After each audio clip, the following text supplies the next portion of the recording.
বিচ্ছেদের পর রুদ্র এবং তসলিমা পাল্টাপাল্টি দুটো কবিতা লেখেন। তসলিমা শুরু করেন দুধরাজ কবিতাটি দিয়ে, উত্তরে রুদ্র লেখেন সামঞ্জস্য। আজ দুটি কবিতাই পাঠ করে শোনালাম।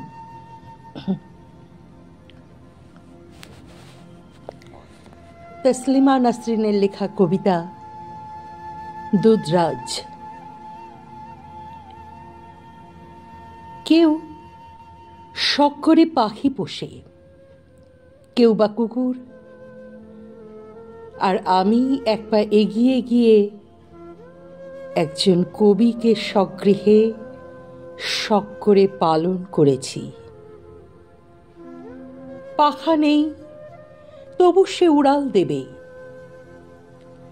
কেশরের কিচ্ছু নেই, তবু সে ঘাড়ে রোঁয়া ফুলিয়ে দাঁড়াবে।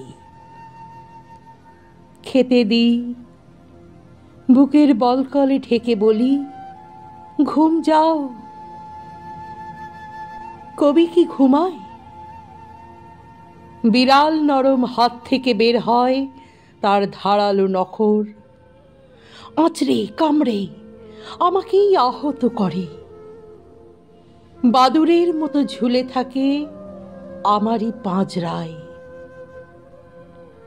কবি কি ঘুমায়? তার চেয়ে কুকুর পোষা ভালো। ধূর্ত যে শেয়াল, সেও পোষ মানে। দুধ কলা দিয়ে আদরে আহ্লাদে এক কবিকে পুষেছি এতকাল। আমাকে ছোবল মেরে দেখো, সেই কবি আজ কিভাবে পালায়। এই কবিতার প্রত্যুত্তরে রুদ্র মোহাম্মদ শহীদুল্লাহ লেখেন কবিতা সামঞ্জস্য। তুমি বরং কুকুর পোষো, প্রভু ভক্ত খুনসুটিতে কাটবে তোমার নিবিড় সময়। তোমার জন্য বিড়ালই ঠিক, বরং তুমি বিড়াল পোষো। খাঁটি জিনিস চিনতে তোমার ভুল হয়ে যায়। খুঁজে এবার পেয়েছ ঠিক দিক ঠিকানা? লক্ষ্মী সোনা, এবার তুমি বিড়াল এবং কুকুর পোষো। শূকরগুলো তোমার সাথে খাপ খেয়ে যায়। কাদা ঘাটায় দক্ষতা বেশ সমান সমান। ঘাটাঘাটির ঘন ঘটায় তোমাকে খুব তৃপ্ত দেখি। তুমি বরং ওই পুকুরেই নাইতে নামো।